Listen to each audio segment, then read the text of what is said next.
खास टॉपिक संतान प्राप्ति किस प्रकार और कब होती है, कौन सा ग्रह कब गोचर में आता है, उससे पता चलता है।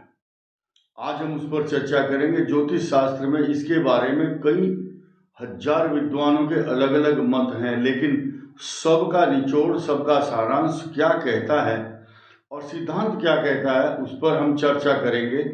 सभी लोग बड़े प्रेम से ध्यान से सुने। देखिए, इस संसार में संतान उत्पत्ति और पुत्र उत्पत्ति बहुत आवश्यक कही गई है शास्त्रों में। क्या? पुम नाम नरकाय त्रात इति पुत्र। पुत्र की अभिलाषा सबको होती है। 3 इच्छाएं सबकी प्रबल होती हैं, धनेशना यानी कि वित्तेषणा, और लोकेशना सम्मान हो, और पुत्रेशना पुत्र जरूर होना चाहिए। तो आज हम इस पर चर्चा करेंगे किन की कुंडलियों में कैसा ग्रह होता है तो संतान प्राप्ति और संतान लाभ होगा, और संतान दीर्घायु हो, और बाद में उसका यश और कीर्ति समाज पूरा गुणगान करे। ऐसी संतान किसको होती है, आइए चर्चा करते हैं। देखिए, आपकी कुंडली में लग्न स्थान प्रथम, पंचम, नवम, ये स्थान तो हैं ही बड़े महत्वपूर्ण, लेकिन एकादश भाव, लग्न में अगर बृहस्पति है तो उसकी दृष्टि पंचम पर और नवम पर होगी। अगर एकादश में है तो भी संतान भाव पर दृष्टि होगी। तो एकादश भाव में बृहस्पति तो हर प्रकार के सुख समृद्धि, मकान, जमीन, जायदाद, सोना, चांदी, आभूषण देता है, लेकिन पुत्र का स्थान हम लग्न से, पंचम स्थान और नवम भाव से देखते हैं। लेकिन अपने सूत्र, अपने फार्मूले कोई बांटता नहीं है ऐसे फ्री में। मैं आपको बता रहा हूं इसलिए कि हमारे मरने के बाद भी आप, पूरा समाज, पूरा देश, पूरा विश्व इस फार्मूले को याद रखेगा। और जो लड़के नए नए ज्योतिष के प्रोफेशन में आ रहे हैं उनको भी एक नया आइडिया और नया ज्ञान, नया मार्ग मिलेगा। और जिन लोगों के यहाँ संतान नहीं है या पुत्र उत्पत्ति के लिए प्रयासरत हैं, उनको अपनी कुंडली का अध्ययन करने के बाद पता चल जाएगा संतान कब होगी। तो ये मैंने बताया, लग्न, पंचम और नवम स्थान और एकादश, इनमें बृहस्पति हो या पंचम भाव पर बृहस्पति की दृष्टि हो तो पुत्र उत्पत्ति 100% होगी। अब यहाँ क्या है, मेल चाइल्ड और फीमेल चाइल्ड। पंचम भाव में अगर मेल राशि है, पुरुष राशि है, तो जैसे वृष राशि है, ये पुरुष राशि कही गई है। लेकिन अब क्या है, इसका जो स्वामी वो शुक्र है। अगर वहां बृहस्पति की दृष्टि है तो पुत्र संतान का लाभ कराता है ऐसा ग्रह। और चंद्रमा से और लग्न से, दोनों से आप कॉम्बिनेशन चेक करेंगे खुद अपना, हम उसमें कुछ नहीं कह सकते आपको। इसके अलावा और मुख्य बात बताता हूं, अगर पंचम भाव में शनि, मंगल या केतु, 2 या 2 से अधिक पाप ग्रहों की दृष्टि हो या वहां पर बैठे हुए हों और बृहस्पति नहीं देख रहा हो तो संतान में बाधा, विलंब होगा, ऑपरेशन वगैरह करने पड़ेंगे। लेडी डॉक्टर जो है उनमें महिला के जो रोग हैं, पुरुष और स्त्री दोनों का जो चेकअप होगा, मेडिकल चेकअप, तो महिला के ऑपरेशन की संभावना बनेगी। छोटे मोटे ऑपरेशन करेंगे।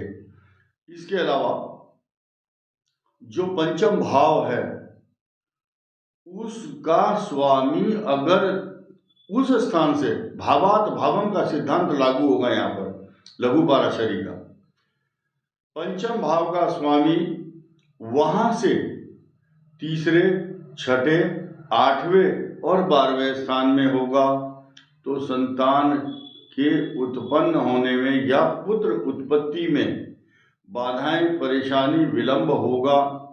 बड़े यत्न और उपाय से पूजा पाठ करने से और कई प्रकार के पुत्र प्राप्ति के लिए शास्त्रों में कुछ उपाय बताए गए हैं।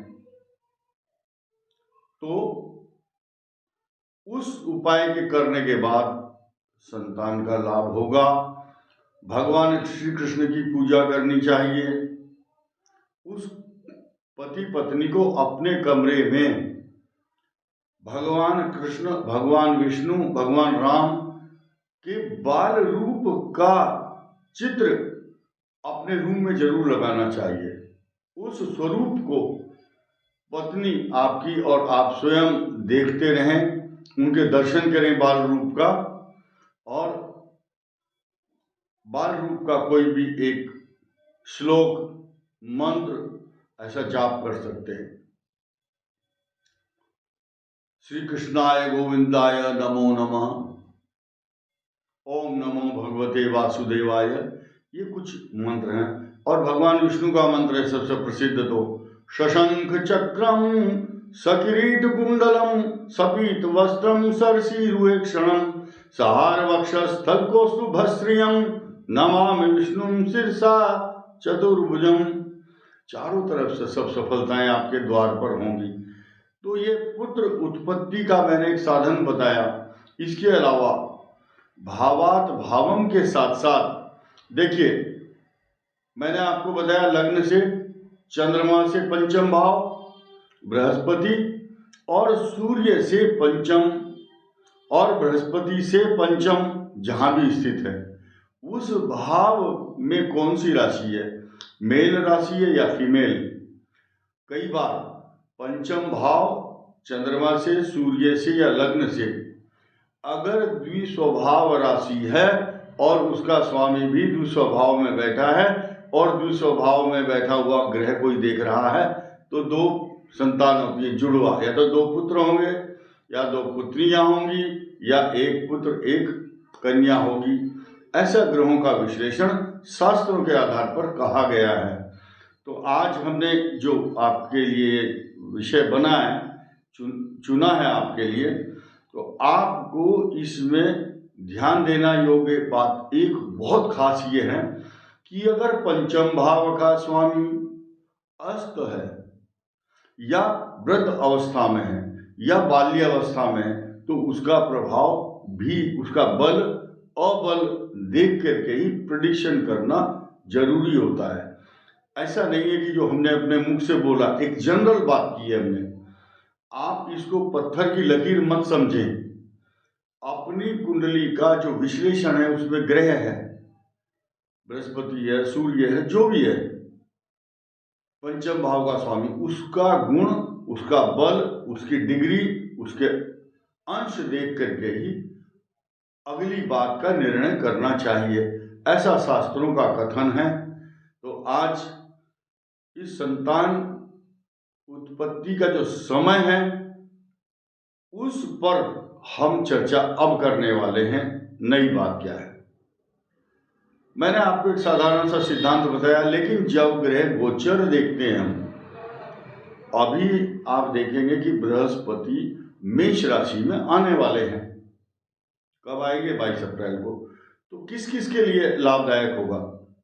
मेष राशि के लिए संतान, सिंह राशि वालों के लिए संतान क्योंकि नवम में होगा, और धनु राशि वालों के लिए संतान, और इसके अलावा मिथुन राशि वालों के लिए 100% संतान के योग बनेंगे। अप्रैल से लेकर अक्टूबर के बीच में कुछ प्लानिंग होगी मिथुन राशि वालों की, और 2024 में मिथुन राशि के यहाँ संतान के योग बन रहे हैं।